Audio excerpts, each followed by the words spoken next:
ইশকে আতিশ পর্ব ১৪। আপনাদের সাথে রয়েছি আপনাদেরই ভালোবাসার তরু। তুমি যদি আগেই বলে দিতে আফাক, তাহলে হয়তো এসব কিছু হতো না। তাও একই হতো চাচাজান। আজ ফুফাজানের যে অবস্থা তা শুধুমাত্র এই কারণে যে মালিহা এখন আর পৃথিবীতে নেই। কিন্তু যদি সে বেঁচে থাকতো তাহলেও ফুফাজান কোনোভাবেই ওয়াস্তানকে মেনে নিতেন না। আপনি তো ভালোভাবেই জানেন ওনার স্বভাব কেমন। আর মালিহার কথা যদি বলেন তাহলে কে না জানে সে কখনো হার মানতে চাইতো না। যখন সে নিজেই হাল ছেড়ে দিয়েছে তখন আপনি আর কি করতে পারতেন? ইফতেখার হাসান জানতেন যে আফাক ঠিকই বলছে, তাই চুপ করে গেলেন। কিন্তু মনির হাসান এখনো আশ্বস্ত হতে পারলেন না। তবুও আফাক, তোমার জানানো উচিত ছিল। হয়তো কোনো একটা পথ বের হয়ে যেত। মালিহা তো এমন কাউকে বেছে নেয়নি যে তাকে নিয়ে প্রশ্ন তোলা যায়। তাহলে ফুফাজান ঠিক কী কারণে ওয়াস্তানকে অস্বীকার করতেন? কেবলমাত্র ওনার অহংকারই তো বাধা ছিল, যা হয়তো ভেঙে যেত। আফাক একদম ঠিক বলেছে চাচা। সত্যিই কোনো উপায় ছিল না। মালিহা নিজেও ফুফাজানের সম্মতি ছাড়া ওয়াস্তানকে বিয়ে করতো না। আর ফুফাজান তো ওর এই দুর্বলতার কথা ভালো করেই জানতো। তাহলে উনি কেন সম্মতি দিতেন? বরং সত্যি বলতে মালিহার এই দুর্বলতায় ফুফাজানের অহংকারকে আকাশচুম্বী করে তুলেছিল। আমি স্বীকার করি ওনার ব্যবহারের সময় মালিহার প্রতি অন্যায় ছিল, কিন্তু মালিহা কখনো মুখ ফুটে কোনো অভিযোগ করেছিল? যখন সে নিজে কিছু বলেনি তখন উনি কেনই বা কোনো কিছু অনুভব করতেন? এখন এসব কথা বলে আর কি লাভ? যত বেশি বলবে তত বেশি মন পড়বে। এবার এসব বন্ধ করো। ছোট মামুনি এই প্রসঙ্গটা সহ্য করতে পারছিলেন না, বিরক্ত হয়ে বললেন, আফাক, আমাকে ওয়াস্তানের কাছে নিয়ে চলো। কে জানে সে কেমন আছে। ইফতেখার হাসান চিন্তিত হয়ে পড়লেন। আফাক শুধু ওনার দিকে তাকিয়ে রইলেন। এভাবে কি দেখছো? আফাক চোখ নামিয়ে নিল। সেটাই তো বুঝতে পারছি না সে কেমন আছে। কি বললে? আমনা খালা হতভম্ব হয়ে জিজ্ঞাসা করলেন। ওয়াস্তান পরশু রাত থেকে নিখোঁজ। কি বলছো? বড় মামুনি আতঙ্কিত হয়ে বললেন, আমি ঠিকই বলছি। ওয়াস্তান বাড়ি থেকে চলে গেছে। পরশু যখন আমি তাকে কবরস্থান থেকে নিয়ে এসেছিলাম তখন তার মানসিক অবস্থা স্বাভাবিক ছিল না। আমি নিজেই তাকে বাড়ি পৌঁছে দিয়েছিলাম, এই ভেবে যে কিছুক্ষণ বিশ্রাম নিলে হয়তো সে নিজেকে সামলে নেবে, কিন্তু সে বাড়ি থেকে বেরিয়ে গেল। তার বেরিয়ে যাওয়ার সঙ্গে সঙ্গে চাচাজান এবং মুজাম্মিল ভাই তাকে খুঁজতে বেরিয়ে পড়েছিল, কিন্তু কোনো লাভ হলো না। সে এখনও নিখোঁজ। সব বন্ধুদের বাড়ি, আত্মীয়দের বাসা খুঁজে দেখেছি। আমি পুরো শহরের হাসপাতাল ঘুরে দেখেছি, কিন্তু সে কোথাও নেই। কাল আমি, সাজিদ, মুজাম্মিল ভাই আর চাচাজান সারাদিন রাস্তায়, পার্কে তাকে খুঁজেছি। শহরের এমন কোনো কোণা নেই যেখানে আমরা তাকে খুঁজিনি। বুঝতে পারছি না তাকে কি মাটির নিচে টেনে নিয়েছে নাকি আকাশ গিলে ফেলেছে। কোথাও থেকে কোনো খবরই আসছে না। এখন তো পুলিশেও রিপোর্ট করে দিয়েছি। আর সকালে সব সংবাদপত্রে তার নিখোঁজ হওয়ার বিজ্ঞাপন ছাপা হয়েছে। শুধু দোয়া করেন কোথাও থেকে কোনো খোঁজ যেন পাওয়া যায়। এই নতুন বিপর্যয়ে সবাই যেন স্তব্ধ হয়ে গেল। হে আল্লাহ, এসব কি হচ্ছে? চারিদিকে শুধু দুঃসংবাদ। শান্তি তো মনে হয় আমাদের জীবন থেকে চিরতরে বিদায় নিয়ে ফেলেছে। ইফতেখার হাসান উদ্বিগ্ন কণ্ঠে বললেন। মুনির হাসান একবার ভেঙে পড়া ভাইয়ের দিকে তাকালেন, তারপর কঠিন স্বরে আফাককে বললেন, তুমি এসব আজ জানাচ্ছ আমাদের? আর কি করতাম? যেই একটা বিপর্যয় ঘটে গেছে সেটাই কি কম ছিল যে আপনাদের আরও একটা কষ্টের সংবাদ দিতাম? আচ্ছা, এখন এসব বাদ দাও, বড় মামুনি চিন্তিত স্বরে বললেন। তারপর নিজের স্বামীর দিকে ফিরে বললেন, ইফতেখার, আমাদের ওয়াস্তানের বাড়ি যেতে হবে। চাচি যান, আপনার সেখানে না যাওয়াই ভালো। কেন? তিনি বিস্ময়ে তাকিয়ে বললেন, কারণ আপনি বারবার মালিহার কথা বলে কাঁদতে শুরু করেন, অথচ আমি ওয়াস্তানের পরিবারের কাছে মালিহার সঙ্গে আমাদের সম্পর্কের কথা গোপন রেখেছি। সম্ভবত ওয়াস্তানও কিছু বলেনি, নইলে সে নিশ্চয়ই কোনো ইঙ্গিত দিত। এমনকি তারা মালিহার মৃত্যুর খবরটাও জানে না। কিন্তু তুমি কেন এসব লুকিয়েছ যখন এর কোনো প্রয়োজনই ছিল না? মুনির হাসানের কথা শুনে আফাক বিস্ময়ে বলে উঠল, তাহলে কি বলতাম যে মালিহার মৃত্যু ওয়াস্তানের মানসিক ভারসাম্যে প্রভাব ফেলেছে? সে সচেতন মনে নয়, বরং উন্মাদ এক অচেনা ধোঁয়ায় আচ্ছন্ন হয়ে বাড়ি ছেড়ে চলে গেছে, যেন তাদের হৃদয়ের শেষ শান্তিটুকুও বিদায় নিয়ে নেয়, যেমন আমার হৃদয় থেকে বিদায় নিয়েছে। এখন হয়তো সে দাঁড়ে দাঁড়ে ঘুরে সত্যি পাগল হয়ে গেছে, ভুল মানুষকে হৃদয়ে জায়গা দিয়েছিল। অথচ তারা দুজন নিজেদের হৃদয়ের দখলদারিতে এতই মগ্ন ছিল যে অন্য কারো অনুভূতির বিন্দুমাত্র মূল্য দেয়নি। আফাক বিষণ্ণ হয়ে পড়ল। কল্পনার চোখে সে দেখতে লাগলো ওয়াস্তান এক জনপদ থেকে অন্য জনপদে উন্মাদের মতো ঘুরে বেড়াচ্ছে, দিশাহীন, আশ্রয়হীন। মাগরিবের নামাজ শেষে মুসল্লিরা মসজিদ থেকে বেরিয়ে আসছিল। ঠিক তখন এক জরাজীর্ণ মানুষ হঠাৎ উদ্ভ্রান্তের মতো এসে হাজির হলো। তার মাথার চুল ও এলোমেলো দাড়িতে ধুলো জমা ছিল, পোশাক ছিল শোচনীয়, ময়লা ও ধুলোয় ভরা, পায়ে কোনো জুতা ছিল না, ধুলো মাখা পা যেন বহুদিনের ক্লান্তি বয়ে বেড়াচ্ছিল। নিশ্চিতভাবে সে এক উন্মাদ ছিল।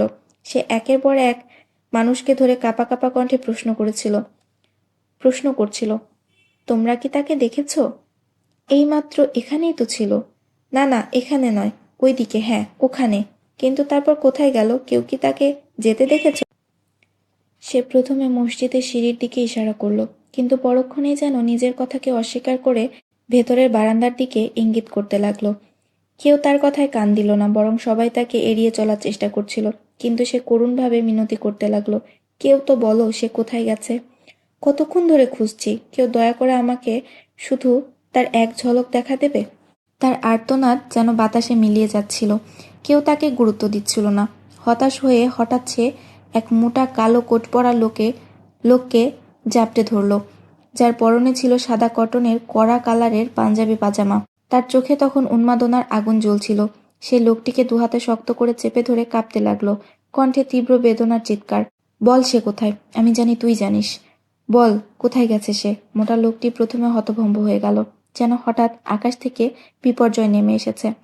তারপর দ্রুত নিজেকে সামলে নিয়ে এক ঝটকায় নিজেকে ছাড়িয়ে নিল এবং প্রচণ্ড অবজ্ঞায় তার গালে এক ঝাঁঝালো চড় বসিয়ে দিল। সব পাগল কোথাকার, আমার সব কাপড় নোংরা করে দিলি। তীব্র ধাক্কায় সে মাটিতে লুটিয়ে পড়ল। ঠিক তখনই মুসল্লিদের ভিড়ের ফাঁকে তার চোখে কারো এক ঝলক দেখা মিলল। সঙ্গে সঙ্গে সে উঠে দাঁড়ালো। রক্তাক্ত কপাল নিয়ে দিকবিভ্রান্তের মতো সে ছায়ার দিকে ছুটে গেল। মোটা লোকটি ভয় পেয়ে কেঁপে উঠল। দেখল পাগলটা আবার তার দিকে আসছে। আতঙ্কে নিচু হয়ে একটি পাথর তুলে নিয়ে ছুঁড়ে মারল তার দিকে। পাথরটি সরাসরি তার কপালে লাগলো, আর সঙ্গে সঙ্গে রক্ত গড়িয়ে পড়তে লাগলো। এক মুহূর্তের জন্য সে তার মাথায় হাত দিয়ে ঝুঁকে পড়ল, কিন্তু রক্তপাত উপেক্ষা করে আবার উঠে দাঁড়ালো এবং এগিয়ে গেল লোকটির দিকে। মোটা লোকটির ভয় দ্বিগুণ হলো। সে আরেকটি পাথর ছুঁড়ে মারল, একবার দুইবার, তারপর একের পর এক পাথর তুলে আঘাত করতে লাগলো। বাকি নামাজিরাও এ দৃশ্য দেখে ক্ষুব্ধ হয়ে উঠল। তাদের চোখে মনে হলো এক উন্মাদ ব্যক্তি একজন সাধারণ মানুষকে অকারণে আক্রমণ করেছে। মুহূর্তের মধ্যে ক্ষোভে ফেটে পড়ল, আর সবাই ঝাঁপিয়ে পড়ল তার ওপর। লজ্জা নেই তোর? নামাজিদের শান্তি নষ্ট করছিস? মসজিদ পবিত্র জায়গা, এখানে নোংরামি চলবে না। চারদিক থেকে শব্দের বন্যা বইছিল, গালিগালাজ, বিদ্রূপ আর চিৎকার, সব মিলিয়ে এক বিভীষিকাময় পরিবেশ। সেই সঙ্গে নির্দয় ঘুষি, লাথি, চড়, থাপ্পড় তার শরীরে আছড়ে পড়ছিল একের পর এক, কিন্তু সে কিছুই শুনছিল না। সমস্ত কোলাহল ডুবে গিয়েছিল তার ভেতরের এক গভীর স্তব্ধতায়। তার দৃষ্টি নিবদ্ধ ছিল কেবল সেই সৌরভময় অবয়বটির দিকে, যার এক ঝলক দেখা মাত্রই তার হৃদয়ে ঝড় নেমে এসেছিল। ধীরে ধীরে তার হাত প্রসারিত হচ্ছিল সেই পবিত্র উপস্থিতিটির দিকে। প্রাণপণে চেষ্টা করছিল নিজেকে মুক্ত করার, কিন্তু অসংখ্য শক্তিশালী হাতের বাঁধন ছিঁড়ে বের হওয়া তার পক্ষে অসম্ভব হয়ে পড়ছিল। ঠিক তখনই তার যন্ত্রণার বিদীর্ণ মুখটি দেখে সে পবিত্র উপস্থিতিটির গভীর চোখ দুটি যেন হঠাৎই বেদনার বন্যায় ভেসে উঠল। সে বুঝতে পারছিল না কেন বুকটা এত ভার হয়ে আসছে, কেন চোখের কোণে অশ্রুর বাষ্প জমে উঠেছে। আর সহ্য করতে না পেরে হঠাৎই সে পেছন ফিরে দৌড়ে পালিয়ে গেল। থামুন, চলে যাবেন না, আমাকে ফেলে যাবেন না, সে চিৎকার করলো। তারপর চারপাশের লোকদের ধাক্কাতে লাগলো। সে মার খাচ্ছিল, মানুষ তাকে আঘাত করছিল। চুপচাপ আঘাত সহ্য করলেও যখন সে নিজেকে ছাড়িয়ে নেওয়ার জন্য ধাক্কা দিতে শুরু করলো, তখন সবাই ভয়ে পিছিয়ে গেল। সে পাগলের মতো দৌড় দিল, তার দৃষ্টিসীমা থেকে হারিয়ে যেতে থাকা সেই সত্তার পেছনে। বাতাসের সাথে পাল্লা দিয়ে ছুটতে লাগলো। তখন হঠাৎই এক পাথরের সাথে পা ঠেকে মুখ থুবড়ে পড়ে গেল মাটিতে। দাঁত ফেটে রক্ত গড়িয়ে পড়তে লাগলো। কাতর চোখে তাকালো সেই পথে যেখানে সে অদৃশ্য হয়ে গিয়েছিল। আতঙ্কে চারপাশে খুঁজল, কিন্তু কোথাও তার দেখা মিলল না। বিধ্বস্ত হৃদয়ে তার চোখ থেকে অনবরত অশ্রু ঝরতে লাগলো। মাটিতে উপুর হয়ে শুয়ে থাকা অবস্থায় সে মাথা তুলে আকাশের দিকে তাকালো আর বুক ভরা যন্ত্রণায় ফিসফিস করে বলল, হে আল্লাহ! চারপাশের মানুষ হেসে উঠল। ছোটরা চিৎকার করতে লাগলো, পাগল পাগল, সাথে হাততালি দিচ্ছিল। আর ওয়াস্তান, সে মাটিতে পড়ে দুহাত মুঠো করে ক্ষিপ্তভাবে আঘাত করতে লাগলো। নিজের হাত রক্তাক্ত করে ফেলল। ধুলোর ঝড় মুখ ঢেকে দিচ্ছিল, আর সে করুণ কণ্ঠে চিৎকার করে যাচ্ছিল। একদিকে পাশের দোকানের সামনে দাঁড়ানো লোক দৃশ্যটি উপভোগ করে হাসতে হাসতে আরেকজনকে বলল, দেখ তো ভাই, কি তামাশা শুরু হয়েছে। পাশের জন হেসে উত্তর দিল, আরে এ তো কিছুই না, আসল নাটক তো আজকের খবরের কাগজে ছাপা হয়েছে। সে পাশে রাখা সংবাদপত্র খুলে দেখালো, আর সেখানে ছাপা ছিল এক সুদর্শন অভিজাত পোশাক পরা তরুণের ছবি। শিরোনামে লেখা, ওয়াস্তান মুস্তাফা, পিতা মুস্তাফা আজিম, বয়স 25 বছর, গায়ের রং শ্যামলা, উচ্চতা 5 ফুট 11 ইঞ্চি। নিখোঁজ হওয়ার সময় কালো শার্ট ও প্যান্ট পরা ছিল এবং পায়ে ছিল বুট। বাড়ি থেকে রাগ করে বেরিয়ে গেছে। যদি কেউ ওয়াস্তান মোস্তাফার সন্ধান পান, অনুগ্রহ করে নিচের দেওয়া নাম্বারে যোগাযোগ করুন। তথ্য প্রদানকারীকে নগদ 1 লক্ষ টাকা পুরস্কার দেওয়া হবে। লোকটি খবরটা পড়ে সঙ্গীর দিকে তাকালো। দুজনে একসঙ্গে হেসে উঠল। তারপর পরস্পরের হাতে তালি মেরে বলল, শুধু মেয়েরাই না, এখন ছেলেরাও বাড়ি থেকে পালাচ্ছে। আজহার ফারুকীর আগেও তেমন কোনো ব্যস্ততা ছিল না। শুধুমাত্র বপন কাটা মৌসুমে জমির দেখাশোনা করার জন্য কয়েকদিন সেখানে চলে যেতেন, কিংবা কোনো ঝামেলা দেখা দিলে নিজে এসে তা মিটিয়ে দিতেন। মুনাফা ও খরচের হিসাবও তার চিন্তার বিষয় ছিল না। কিন্তু কাসরে ফারুকিতে থাকলে তিনি প্রকৃতভাবে অবসর জীবন কাটাতেন। সময়ের প্রাচুর্যে কখনো নিজেই মালিক নাসিরের বাড়ি চলে যেতেন, আবার কখনো মালিক নাসির এসে এখানে বসে থাকতেন। দুই বন্ধু কখনো তরুণ বয়সের গল্পে হারিয়ে যেতেন, কখনো সেনাবাহিনীর জীবনের স্মৃতিচারণ করতেন, আর কখনো দাবার বোর্ডে একে অপরকে পরাস্ত করার খেলায় মগ্ন থাকতেন। কিন্তু মালিহার চলে যাওয়ার পর সবকিছু বদলে গেল। জমিজমার সমস্ত দায়িত্ব এখন তার পিছে পড়া বড় কর্মচারীর হাতে ন্যস্ত ছিল। সে যা খুশি ফলাতো, যা দামে ইচ্ছা তা বাজারে বিক্রি করত, কোনো জবাবদিহি করত না। আজহার ফারুকী বহুবার আক্ষেপ করে বলেছিল যে তিনি আর জমিজমার হিসাব রাখতে পারছেন না। তাই তিনি নুরুল হুদাকে অনুরোধ করেছিলেন যেন তিনি এই দায়িত্ব কাঁধে নেন, কিন্তু নুরুল হুদা স্পষ্টভাবে তা নিতে অস্বীকার করলেন। জমিজমার বিষয়গুলো সামলাতে না পারলে তবে বিক্রি করে দিন। আমার নিজের ব্যবসা বাদ দিয়ে আমি সময় দিতে পারবো না। আজহার ফারুকীর পক্ষে তা মেনে নেওয়া সম্ভব ছিল না। তবু দিন কেটে যাচ্ছিল, যদিও বাস্তবে আজহার ফারুকী নিজেই সরে গিয়েছিলেন, নিজের রুমে সীমাবদ্ধ হয়ে পড়েছিলেন। তিনি এখন আর মালিক নাসিরের কাছে যেতেন না, কিন্তু তিনি মাঝে মাঝে চলে আসতেন। কিন্তু এখন আর দাবার ছক বিছানো হতো না, কেবল মালিহার কথা উঠত। কিন্তু মালিহার স্মৃতিতে আর আনন্দ কোথায়? সে যেন আজহার ফারুকীর আজীবন অনুশোচনার প্রতিচ্ছবি হয়ে উঠেছিল। অনুশোচনার জ্বালা এক মুহূর্তের জন্যও ছাড়েনি। তার জীবনে এখন আর কোনো কাজ নেই, শুধু মালিহার স্মৃতিচারণে চোখের অশ্রু ফেলা। অপরাধবোধে নত যেন তিনি মালিহার ছবি বুকের কাছে চেপে ধরে কেঁদে কেঁদে মিনতি করতেন, মালিহা আমার জান, বাবাজানকে ক্ষমা করে দাও, আমার গুনাহ মাফ করে দাও, আমার কলিজা, বাবার প্রতি একটু দয়া দেখাও। নুরুল হুদার নির্লিপ্ততা ছিল আরও নির্মম। তিনি আজহার ফারুকীর সঙ্গে কোনো তর্ক করেননি, কোনো অভিযোগও জানাননি, কেবল তাকে উপেক্ষা করেছেন, তাকে নিজের জীবন থেকে বাদ দিয়েছেন। আজহার ফারুকীর আর্তনাদ তার কানে পৌঁছালেও তিনি কোনো সান্ত্বনা দিতে আসতেন না, বরং তার নিরাসক্ত আচরণে আজহার ফারুকীর অপরাধবোধ আরও গাঢ় হয়ে উঠত। তিনি আজহার ফারুকীকে বাড়ির এক কোণে পড়ে থাকা আসবাবের মতো দেখতেন, কখনো বাবার রুমে উকি দেওয়ার প্রয়োজন বোধ করেননি। আর যদি তিনি নিজে তার কাছে চলে আসতেন, তবে এমনভাবে উপেক্ষা করতেন যে আজহার ফারুকী অভিমান নিয়ে ফিরে যেতেন। কিন্তু আজহার ফারুকী অভিযোগই বা করবেন কি করে? তিনিও তো মালিহাকে কখনো কাছে টেনে নেননি। কিন্তু মালিক নাসির তা সহ্য করতে পারলেন না। তিনি অবশেষে নুরুল হুদার কাছে গিয়ে দাঁড়ালেন আর বলতে লাগলেন, যে মানুষটি কখনো তোমাকে বাবার অভাব বুঝতে দেয়নি, তার সঙ্গে তুমি এই আচরণ করছো। কাঠের টুকরোর মতো তাকে এক কোণে ফেলে রেখেছ। নুরুল হুদা এই তীব্র অভিযোগের উত্তরে নিস্পৃহ কণ্ঠে বললেন, আপনি কিসের আচরণের কথা বলছেন আঙ্কেল? আমার পক্ষ থেকে বাবাজানের সঙ্গে কোনো অন্যায় হয়নি। এই বাড়িতে তার যে সম্মান ও স্থান ছিল, আজও তাই আছে। বাড়ির সব চাকর তার আদেশ পালন করতে বাধ্য, আর আমি নিজেও তাদের কঠোরভাবে নির্দেশ দিয়েছি যে বাবাজানের আরাম আয়েশের পূর্ণ যত্ন নিতে হবে। চাকর তোমার বিকল্প হতে পারে না নুরুল হুদা। তুমি কি জানো, আজ কয়েকদিন ধরে আজহার অসুস্থ। একবারও তোমার মনে হয়নি গিয়ে তার খোঁজ নাও? সেই মানুষটি যে তোমাকে সন্তানের মতো বুকে টেনে নিয়েছিল। বাবাজান অসুস্থ, এই কথাটি যেন তাকে ভেতর থেকে অস্থির করে তুলল। কিন্তু তার উত্তর ছিল শূন্য, অনুভূতিহীন। বাড়িতে তিনজন ড্রাইভার আছে। যদি তিনি অসুস্থ হন, তবে আমাকে বলার প্রয়োজন নেই, ড্রাইভার নিয়ে হাসপাতালে যেতে পারেন। আর যদি যেতে না চান, তাহলে ডাক্তারকে ফোন করে বাসায় ডাকিয়ে নিতে পারেন। মালিক নাসির তার এসব কথায় অবাক হলেন। তার অসুখের চিকিৎসা কোনো ডাক্তারের কাছে নেই, তা শুধু তোমার কাছে আছে। তুমি নিজের জীবনে এত ব্যস্ত হয়ে গেছো, অথচ তিনি এখনো তোমার অপেক্ষায় থাকেন। কেবল দুদণ্ড সময় দিলেই হয়, তার পাশে বসো, তার একাকিত্বের সঙ্গী হও। নিঃসঙ্গতা সহ্য করা কিন্তু সহজ নয়। তার কণ্ঠ বিষাদে ভারী হয়ে এলো। সে উঠে দাঁড়িয়ে সোফার পেছনে হাত রেখে বলল, নিঃসঙ্গতা সহ্য করা সহজ নয় মালিক আঙ্কেল। আর মালিহা, সে তো 9টি বছর পার করেছে এই নিঃসঙ্গতা, এই শূন্যতা নিয়ে, একটুও অভিযোগ না করে। আর বাবাজান কয়েক মাসের মধ্যে অভিযোগ করতে শুরু করলেন। মালিক নাসির হতভম্ব হয়ে গেলেন। তুমি কি একজন বাবার কাছ থেকে তার মেয়ের মৃত্যুর প্রতিশোধ নিতে চাও? তোমার কি সে অধিকার আছে?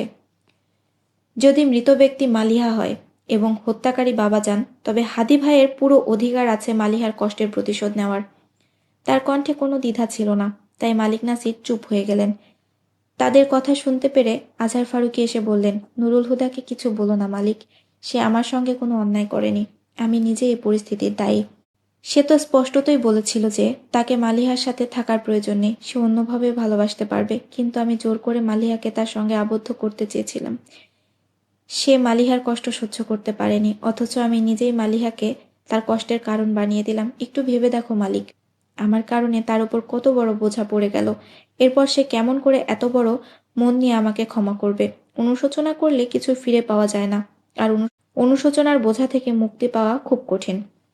পাঞ্জাব প্রদেশের এক দূরবর্তী প্রান্তে সীমান্তবর্তী অঞ্চলের ঠিক পাশে অবস্থিত একটি ছোট্ট পশ্চাৎ গ্রাম চাঙ্গু আবাদি। এই গ্রামটি ছিল একেবারেই ক্ষুদ্র, মাত্র কয়েকটি পরিবার নিয়ে গঠিত। গ্রামের সম্মানিত ব্যক্তিদের মধ্যে অন্যতম ছিলেন মাওলানা আব্দুল খালেক।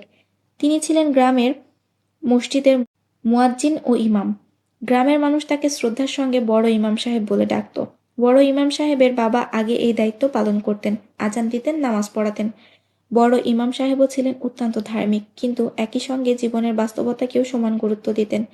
তার জীবনের প্রতিটি অধ্যায়ে ধর্ম এবং বাস্তবতার মধ্যে সূক্ষ্ম ভারসাম্য বজায় রেখেছিলেন তিনি। এই পথেই তিনি নিজের একমাত্র ছেলেকে গড়ে তুলেছিলেন। ইমামতির দায়িত্ব নেওয়ার আগে সেই ছেলে লাহোর থেকে গ্র্যাজুয়েশন সম্পন্ন করেছিল।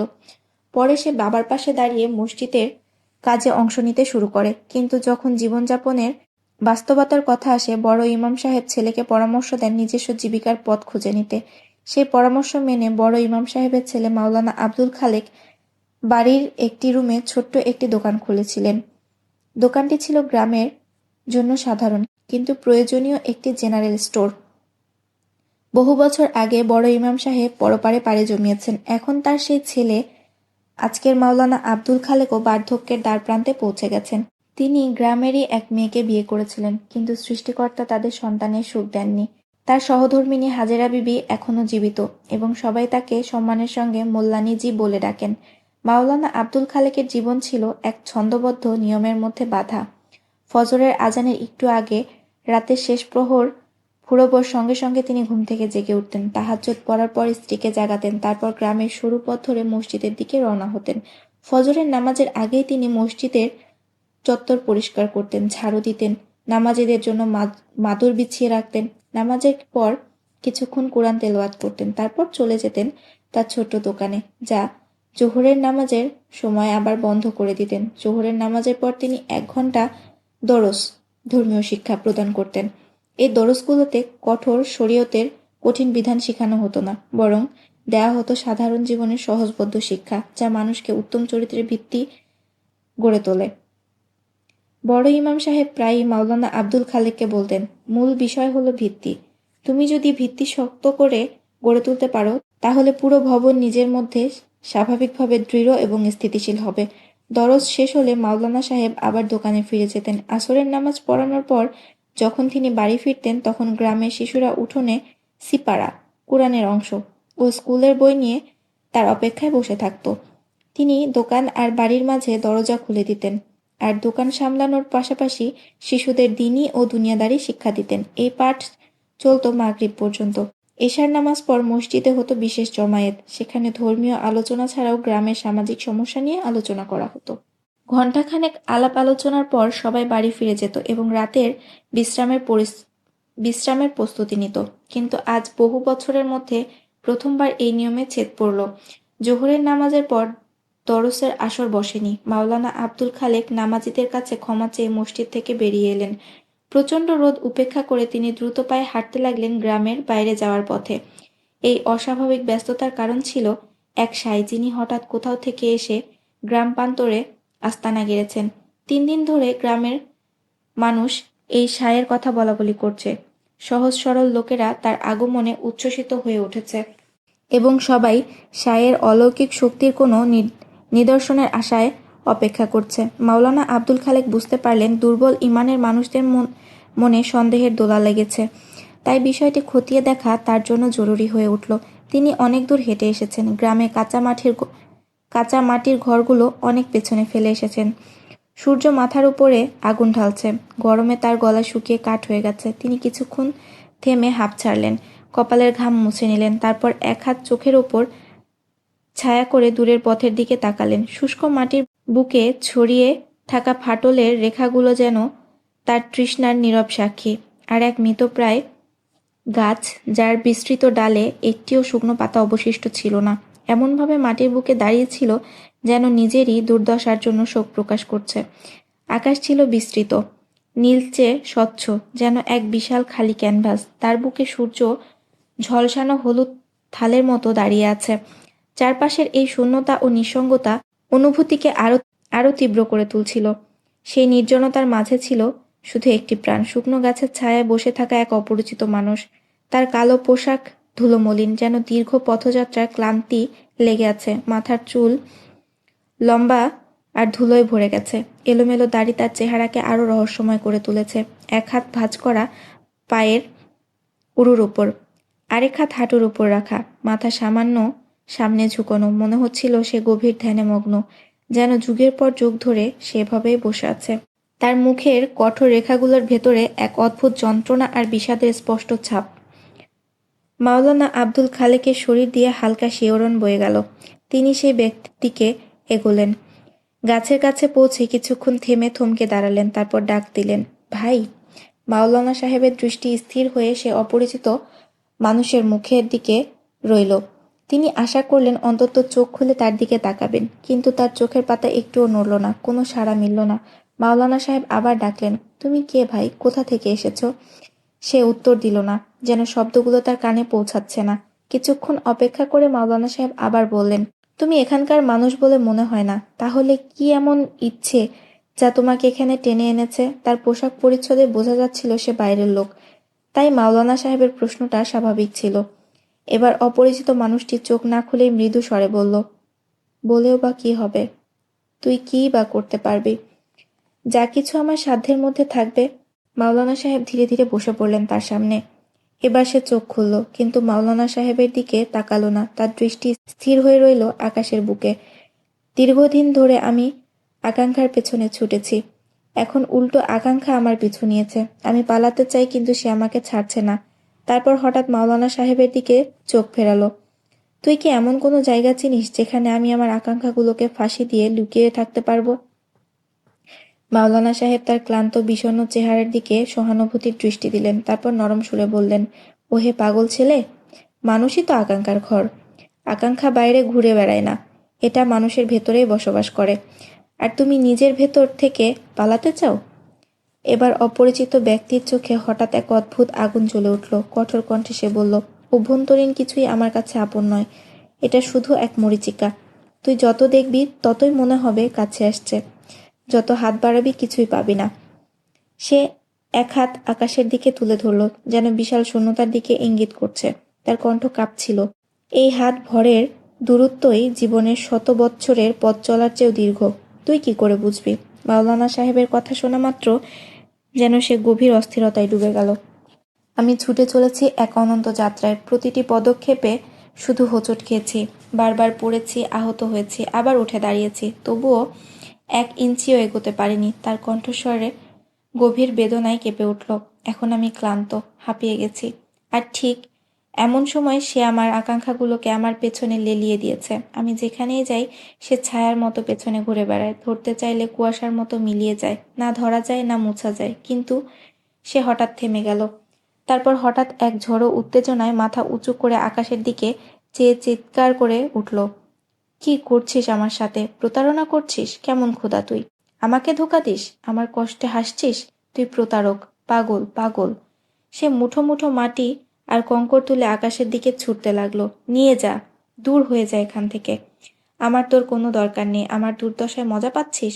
মাওলানা সাহেব নীরব দাঁড়িয়ে সব দেখছিলেন, তাকে থামানোর চেষ্টা করলেন না, কেবল তাকিয়ে রইলেন। হঠাৎ সে ঘুরে মাওলানা সাহেবের দিকে চেয়ে চিৎকার করে উঠল, শুনলি? ওপরে বসে সে হাসছে, জোরে জোরে হাসছে, যেন আমার কষ্ট এক মজার খেলা মাত্র। তারপর মাটির দিকে তাকিয়ে একটা পাথর কুড়িয়ে নিয়ে আকাশের দিকে ছুঁড়ে দিল।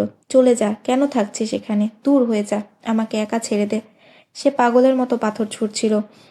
হঠাৎ যেন কিছু দেখে সে থমকে গেল, চোখ বিস্ফোরিত হয়ে গেল, এক দৃষ্টিতে তাকিয়ে রইল এক অদৃশ্য কিছুর দিকে। ভয়ের আভাসে পেছাতে লাগলো, পেছাতে পেছাতে হোঁচট খেয়ে পড়েও গেল, কিন্তু থেমে থাকলো না। শরীর মাটি ঘষে হাত পা ছুঁড়ে গাছের গুড়ির কাছে পৌঁছালো। চলে যান, দয়া করে চলে যান। কেন বারবার ফিরে আসেন? আল্লাহর ওয়াস্তে চলে যান। সে দুহাত বাতাসে নাড়াতে লাগলো, যেন কাউকে তাড়ানোর চেষ্টা করছে। মাওলানা সাহেব চারপাশে তাকালেন, কিন্তু কিছুই দেখতে পেলেন না। তবুও ছেলেটি ভয়ার্ত কণ্ঠে বলেই চলল, আর কত ধ্বংস করবেন আমাকে, কত কষ্ট দিবেন আমাকে? কেন যাচ্ছেন না? কেন বারবার ফিরে আসেন? কি চান আপনি? আর কষ্ট দিয়েন না আমায়।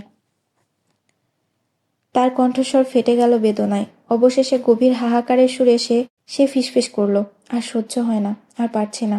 তারপর নিজের মাথা দু হাতে জড়িয়ে ছোট্ট শিশুর মতো ফুপিয়ে কাঁদতে লাগলো। চলে যান, দয়া করে চলে যান। মাওলানা সাহেব কিছুক্ষণ গভীর দৃষ্টিতে তার দিকে তাকিয়ে রইলেন, তারপর ধীর পায়ে গ্রামের দিকে ফিরে চললেন। পরদিন দরজ শেষ করে মাওলানা আব্দুল খালেক বাড়ি ফিরলেন। তিনি মোল্লানিজিকে ডেকে বললেন খাওয়ার একটি ট্রে প্রস্তুত করতে। সবকিছু কাপড়ে ঢেকে নিয়ে তিনি আবার বেরিয়ে পড়লেন গ্রামের বাইরে। দিনু, যে প্রতিদিনের মতো যাত্রী নামিয়ে বাড়ি ফিরছিল, দূর থেকে মাওলানা সাহেবকে দেখে থামল। আসসালামু আলাইকুম মাওলানা সাহেব। ওয়ালাইকুম আসসালাম। কোথায় যাচ্ছ ইলমুদ্দিন?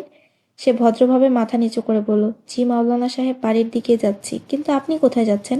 যদি অনুমতি দেন তবে পৌঁছে দিতে পারি। তার আন্তরিক প্রস্তাবে মাওলানা আব্দুল খালেক মৃদু হেসে বললেন, কেন কষ্ট করবে? যাও তোমার পথে।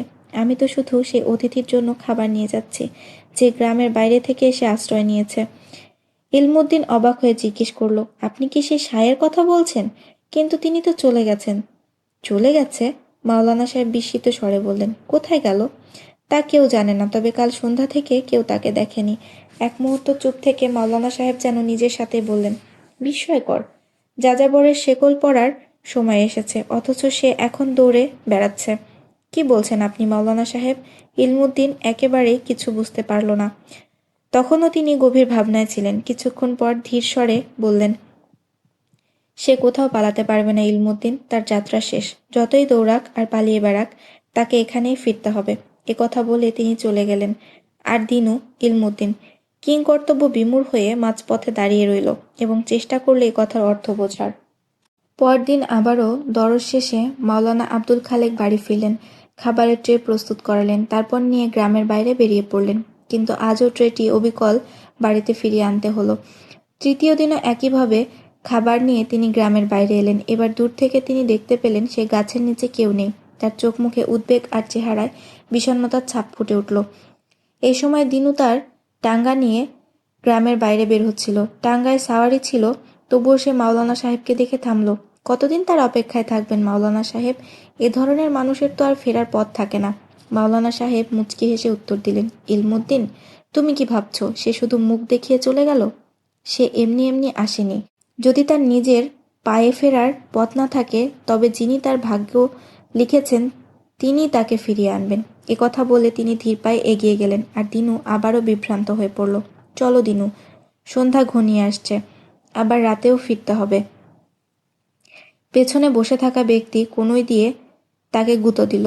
দিনু স্বভাবসুলভ শব্দ করে ঘোড়ার লাগাম টানল, আর টাঙ্গা এগিয়ে চলল। মাগরিবের নামাজের সময় হলে মাওলানা সাহেব দোকান বন্ধ করলেন। শিক্ষার্থীদের পড়তে রেখে মসজিদে চলে এলেন। অজু করে আজান দিলেন, এরপর জামাতে নামাজ পড়ালেন। নামাজের পর দীর্ঘ মোনাজাত শেষ করে তসবির দানা গুনতে গুনতে বাড়ি ফিরছিলেন। ঠিক তখনই এক 14-15 বছরের ছেলে চিৎকার করতে করতে পেছন থেকে দৌড়ে আসছিল, মাওলানা সাহেব, মাওলানা সাহেব। তিনি থেমে দাঁড়ালেন, ফিরে তাকালেন। ছেলেটি কাছে আসতে জিজ্ঞেস করলেন, কি হয়েছে মনোয়ার আলী? ছেলেটি হাঁপাতে হাঁপাতে বলল, দিনু টাঙ্গাওয়ালা আপনার অতিথিকে নিয়ে ডাক্তার সাহেবের দোকানে বসে আছে। তিনি বলেছিলেন আপনাকে জানিয়ে দিতে। অবাক হয়ে মাওলানা আব্দুল খালেক বললেন, আমার অতিথি? সে আবার কে? আর ইলমুদ্দিন তাকে কোথায় পেল? মনোয়ার আলী কাঁধ ঝাঁকিয়ে উত্তর দিল, আমি জানি না মাওলানা সাহেব, আচ্ছা আমি নিজেই গিয়ে দেখি। একথা বলে তিনি দ্রুত হাকিম ডাক্তার সাহেবের দাওয়াখানা চেম্বারের দিকে রওনা হলেন। সেখানে পৌঁছে মাওলানা সাহেব দেখলেন একটি বেঞ্চে ইলমুদ্দিন বসে আছে, আরেকটিতে চোখ বন্ধ করে শুয়ে আছে সেই সাই। ডাক্তার সাহেব মনোযোগ দিয়ে তার হাতের ক্ষতস্থানগুলো দেখে ওষুধ লাগিয়ে দিচ্ছিলেন। মাওলানা সাহেব দ্রুত এগিয়ে এসে জিজ্ঞেস করলেন, তাকে কোথায় পেলে ইলমুদ্দিন? গাড়ি স্ট্যান্ডে সাওয়ারির অপেক্ষা করছিলাম, তখন টিকিট কাউন্টারের পাশের দেয়ালের কাছে তাকে পড়ে থাকতে দেখি। কাছে গিয়ে বুঝলাম অজ্ঞান। শরীর এতটাই জ্বরে পুড়ছিল যে ছুতেই হাত যেন পুড়ে যাবে। আর তারপর আর কি মাওলানা সাহেব, আমি তাকে যত্ন করে টাঙ্গায় তুললাম এবং গ্রামে পৌঁছে সোজা হাকিম সাহেবের কাছে নিয়ে এলাম। মাওলানা সাহেব সাহের ক্লান্ত মুখের দিকে গভীর দৃষ্টিতে তাকিয়ে বললেন, তুমি খুব ভালো করেছো ইলমুদ্দিন। শুধু এই এক বাক্য শুনেই ইলমুদ্দিনের মুখে উজ্জ্বল হাসির রেখা ফুটে উঠল। কিন্তু সে যতই অনুরোধ করুক, মাওলানা আব্দুল খালেক তাকে ডাক্তারের ফি দিতে দিল না।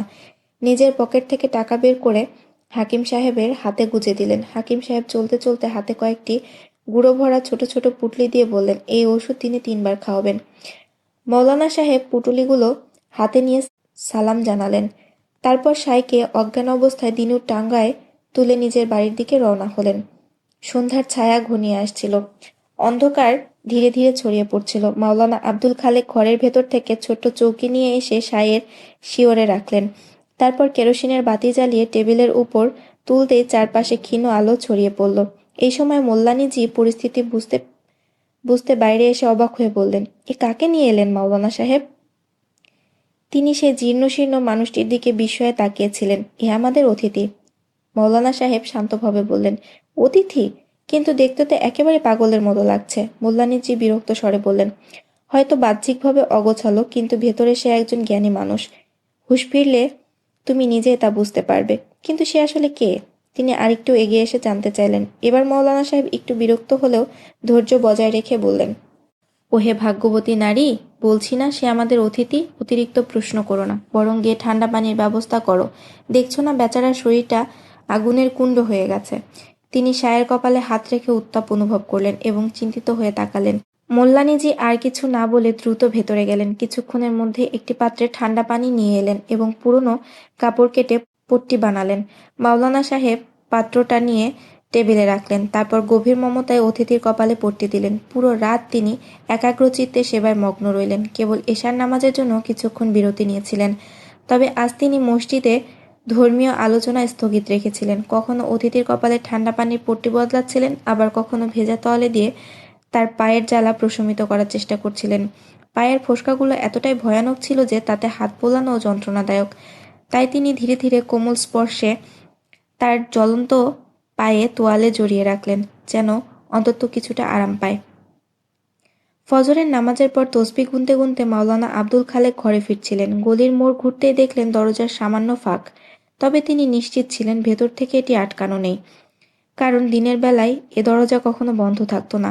এ ছিল গ্রামের প্রধান ইমামের শিক্ষা। তিনি বলতেন, নিজের দরজা বন্ধ করে অভাবীদের আত্মমর্যাদায় আঘাত করো না, যেন তারা দরজায় কড়া নেড়ে সাহায্য চাইতে বাধ্য হয়।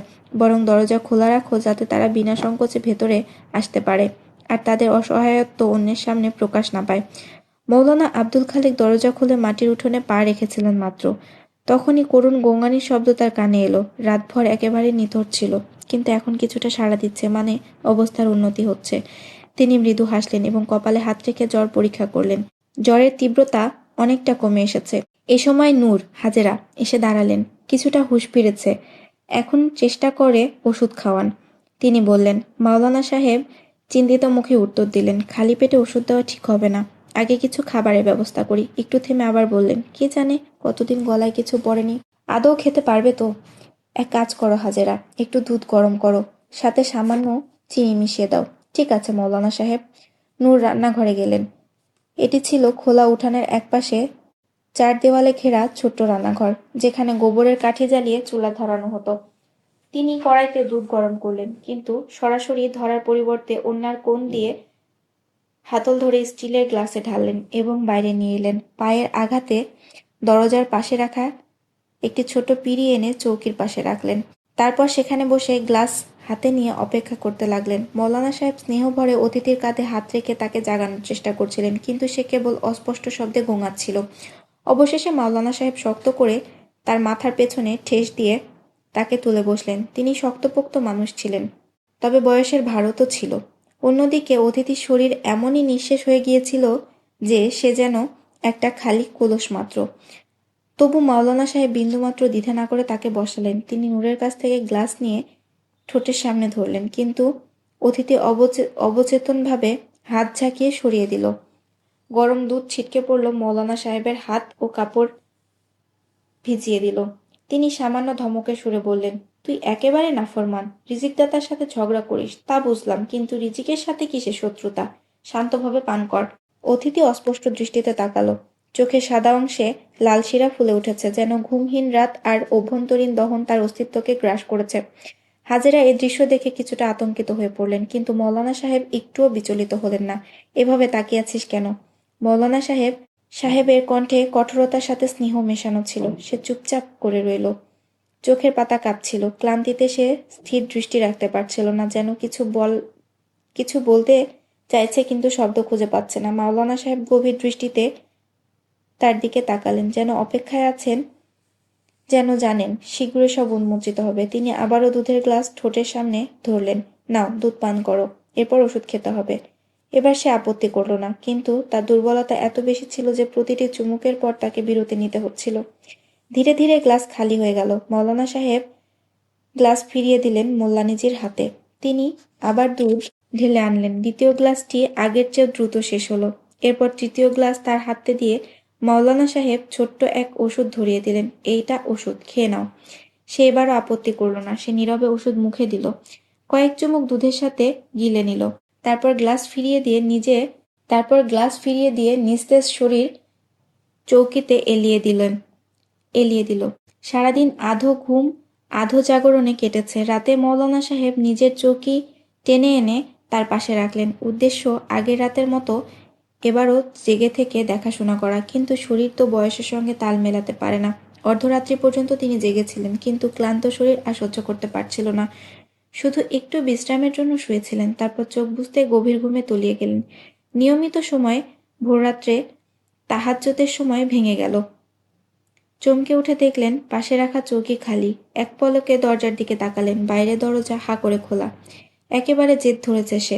নিজেকেই বললেন মৌলানা আব্দুল খালেক। তারপর উঠে গিয়ে দরজা বন্ধ করলেন এবং উঠোনের কোণে থাকা টিউবওয়েলে গিয়ে অজুর জন্য পানি তুলতে লাগলেন। দুপুরে জোহরের নামাজ ও দরজ শেষে তিনি বাড়ি ফিরলেন। গরমে শরীর যেন পুড়ে যাচ্ছিল। সাফা দিয়ে মাথা ঢেকে রাখছিলেন, তবু মনে হচ্ছিল মগজ ফুটছে। হাজেরা, এক গ্লাস পানি দাও, ডেকে উঠলেন তিনি। তবে অপেক্ষা না করে উঠোনের শেষ মাথায় থাকা ছোট্ট দুটি কামরার একটিতে ঢুকে পড়লেন। ভেতরে বাতাস ছিল না, তাই চৌকি থেকে হাত পাকা তুলে নিজেই বাতাস করতে লাগলেন। কিছুক্ষণ পর হাজেরা হাতে গ্লাস নিয়ে এলেন। মাওলানা সাহেব ঠোঁট পর্যন্ত গ্লাস তুললেন, কিন্তু পান করলেন না। আধো অন্ধকার রুমের নীরবতায় হঠাৎ মনে পড়ল সে হয়তো তপ্ত রোদে খোলা আকাশের নিচে হয়তো এখনো নিজের দুর্বল শরীর নিয়ে কষ্ট করছে। কি হলো মৌলানা সাহেব, পানি পান করছেন না কেন? তিনি গভীর চিন্তায় এতটাই মগ্ন ছিলেন যে কথাটা শুনে চমকে উঠলেন। মৃদু স্বরে যেন নিজেকেই বললেন, তারও তো তেষ্টা লেগেছে, তারও তো গলা শুকিয়ে যাচ্ছে। কে, কার কথা বলছেন মৌলানা সাহেব? হাজেরা অবাক হয়ে জিজ্ঞেস করলেন। মৌলানা আব্দুল খালেক কোনো উত্তর না দিয়েই বাইরে বেরোলেন। মাটির কলস থেকে এক জগ পানি ভরলেন, সঙ্গে নিলেন একটি গ্লাস। তারপর ধীরে ধীরে এগোলেন শুকনো পাতাহীন গাছটির দিকে। দূর থেকে তিনি দেখছিলেন সে অপরিচিত মানুষটি ছায়ায় বসে আছে। গাছতলায় পৌঁছে দেখলেন সে মানুষটি বসে অন্যমনস্কভাবে আঙুল দিয়ে রেখা আঁকছে। মৌলানা সাহেব তার সামনে জগ ও গ্লাস রাখলেন। পাশে বসতেই শরীরের প্রচণ্ড উত্তাপ অনুভব করে চমকে উঠলেন, যেন তপ্ত মাটি নয়, জ্বলন্ত অগ্নিকুণ্ড। তিনি ব্যস্ত হয়ে পায়ের দিকে তাকালেন, কিন্তু সে সম্পূর্ণ নিশ্চল অভিব্যক্তি, যেন চারপাশের দহন তাকে ছুঁতে পারছে না। ঠিক যেন শীতাতাপ নিয়ন্ত্রিত রুমে আরামদায়ক আসনে বসে আছে। সে একবার শুধু চোখ তুলে তাকালো, তারপর আবার মাটিতে রেখা আঁকতে লাগলো। মৌলানা সাহেব স্নেহভরা কণ্ঠে বললেন, দুপুর পেরিয়ে গেল, রোদের তেজ তীব্র থেকে তীব্রতর হচ্ছে, আর এই উত্তাপে মাটি ফেটে যাচ্ছে। তোর গলাও নিশ্চয় শুকিয়ে এসেছে, আয় অন্তত 2 ঢোক পানি খেয়ে নে। কিন্তু সে কি করলো? একটুও পাত্তা দিল না। মৌলানা সাহেব দীর্ঘ শ্বাস ফেললেন, তারপর গভীর কণ্ঠে বললেন, অন্যায় সবসময় অন্যায়ই, কিন্তু নিজের উপর অন্যায় করা, নিজেকে কষ্ট দেওয়া সবচেয়ে বড় জুলুম। আত্মনির্যাতন মানুষকে ধীরে ধীরে অনুভূতিহীন করে দেয়, আর মানুষ যদি অনুভূতিহীন হয়ে যায় তবে সে আর মানুষ থাকে না, শুধু নিছক একজন হয়ে বেঁচে থাকে। শুধু একজন হয়ে বেঁচে থাকা মানে কেবল বেঁচে থাকা। তাই তুই বুঝে নে নিজের অবস্থান। শুধু একজন হয়ে যাওয়া মেনে নিস না, মানুষ হ, সত্যিকারের মানুষ হয়ে বাঁচ। তারপর তিনি আবার গ্লাসে পানি ঢেলে তার দিকে বাড়িয়ে দিয়ে বললেন, নে খা, নিজের ওপর এত অবিচার করিস না। সে গভীর দৃষ্টিতে মৌলানা সাহেবের শুভ্র দাড়িময় মুখের দিকে তাকালো, তারপর চোখ নামিয়ে পানি ভরা গ্লাসটির দিকে দেখলো, ধীরে ধীরে হাত বাড়িয়ে গ্লাস নিল, কিন্তু পানি পান করার বদলে গ্লাসটি উঁচু করে এমনভাবে তাকিয়ে রইল যেন তলদেশে তাকিয়ে খুঁজছে, যেন সেটি আর সাধারণ কাচের গ্লাস নয়, বরং স্বচ্ছ জাদুর পাত্র, যেন তলদেশে তাকিয়ে খুঁজছে সত্যি কি এই পানি বিশুদ্ধ। হঠাৎ সে এক অদ্ভুত কাজ করলো, গ্লাস উল্টে পুরো পানি মাটিতে ঢেলে দিল, তারপর আবার জগ তুলে গ্লাস ভরল, আকাশের দিকে তুলে আবার মাটিতে ঢেলে দিল। একবার, দুইবার, তিনবার যখন আবার জগের দিকে হাত বাড়ালো তখন মৌলানা সাহেব আর নিজেকে সামলাতে পারল না। তুই এটা কি করছিস? সে গভীর চোখে তার দিকে তাকিয়ে শান্ত স্বরে বলল, আমি আকাঙ্ক্ষাকে ধূলিসাৎ করছি। তারপর আবার গ্লাস ভরল পানিতে, মৌলানা সাহেবের সামনে তুলে ধরে বলল, এই যে দেখো, এটি এক অনুসন্ধানের পাত্র, মানুষ এটিকে আকাঙ্ক্ষায় পূর্ণ করে তোলে। বলতে বলতে সে গ্লাসটি পানিতে পূর্ণ করলো, তারপর বলল, কিন্তু আকাঙ্ক্ষা কখনো পূর্ণতা পায় না, এর নিয়তি শুধু ধুলিতে মিশে যাওয়া, তাই অনুসন্ধানের পাত্র সবসময় শূন্যই থেকে যায়। এ কথা বলে সে আবার পানি মাটিতে ঢেলে দিল, তারপর ফাঁকা গ্লাসের দিকে তাকিয়ে দীর্ঘশ্বাস ফেলে বলল, যতবার এই পাত্রটি ভরবে ততবারই তা শূন্য হয়ে যাবে। শত শত বছর ধরে এভাবেই হয়ে আসছে, কিছু অবশিষ্ট থাকে না, শুধু আকাঙ্ক্ষা ধূলিসাৎ হয়ে যায়। তার ঠোঁটে রহস্যময় হাসি ফুটল, কিন্তু মুহূর্তেই মিলিয়ে গেল, চোখে নেমে এলো বিষাদের ছায়া। শূন্য অনুসন্ধানের পাত্রের ওজন অনেক ভারী হয়। সে হতাশ স্বরে বলল, যেন হঠাৎ করেই এই খেলা তার কাছে অর্থহীন হয়ে গেছে। গ্লাসটি সে মাটিতে ফেলে দিল, তারপর বজ্রকণ্ঠে গর্জে উঠল, তুই এখানে কেন এসেছিস? চলে যা, ফিরে আসিস না আর। কিন্তু মৌলানা সাহেব নির্বিকার রইলেন, শান্ত দৃষ্টিতে তার ক্ষুব্ধ মুখখানা পর্যবেক্ষণ করতে লাগলেন, তারপর বললেন, বাইরের আগুন কেবল তাকেই পোড়ায় না, যার ভেতরেও আগুন জ্বলছে। তোর ভেতরে কোন আগুন লেগেছে বলতো? এবার তার চোখের ক্রোধ মিলিয়ে গেল, তার পরিবর্তে সেখানে গভীর যন্ত্রণা জেগে উঠল। সে বুক চেপে ধরল, তার কণ্ঠ যেন জ্বলে পুড়ে খাক হয়ে আসছিল। এখানে প্রেমের অগ্নিকুণ্ড জ্বলছে। তার কণ্ঠে এমন উত্তাপ ছিল যেন সত্যি বুকে দাউ দাউ করে আগুন জ্বলছে। সে বলল, কিন্তু এই আগুন আলো দেয় না, আর নিভেও না, আর নিভলেও কোনো ধোঁয়া ওঠে না। বাইরের আগুনে ধোঁয়া শিখা থাকে, ভেতরের আগুনে শুধু নিঃশেষ করে দেয়, কিন্তু কোনো বিপর্যয়ের চিহ্ন দৃশ্যমান রাখে না। তারপর সে তাচ্ছিল্যের হাসি ছুড়ে বলল, আর তুই এসেছিস এই আগুন নেভাতে? কি বোকার ভাবনা! এই আগুন কি নেভানোর জন্য জ্বলে? না, এটি শুধু ভস্ম করে। তার কণ্ঠ ক্রমশ ক্ষিপ্ত হয়ে উঠছিল, কিন্তু হঠাৎ সে থেমে গেল। তার কণ্ঠ এবার ফিসফিসিয়ে এলো, যেন অতীতের কোনো ছায়া তাকে ছুঁয়ে গেছে। সে বলতো, প্রেম এমন এক আগুন যা পোড়ায় না, পূর্ণভাবে বিলীন করে দেয়। তার চোখ দুটো অন্ধকারের মতো গভীর হয়ে গেল। কঠোর স্বরে বলল, চলে যা এখান থেকে, আর কখনো ফিরে আসিস না। এখানে এখনো বিলীন হওয়ার প্রক্রিয়া চলছে। এরপর আবার সে অন্যমনস্ক হয়ে মাটির উপর নখ দিয়ে আঁকতে লাগলো। মৌলানা সাহেব কিছুক্ষণ স্থির হয়ে তাকিয়ে রইলেন, এই আশায় যে হয়তো সে আবার কিছু বলবে, কিন্তু সে নীরব রইল। অবশেষে মৌলানা সাহেব উঠে দাঁড়ালেন, এক গভীর নিঃশ্বাস নিয়ে বললেন, আল্লাহু আকবার। তারপর চলে গেলেন, ফেলে গেলেন হৃদয়ের ছাইভস্ম।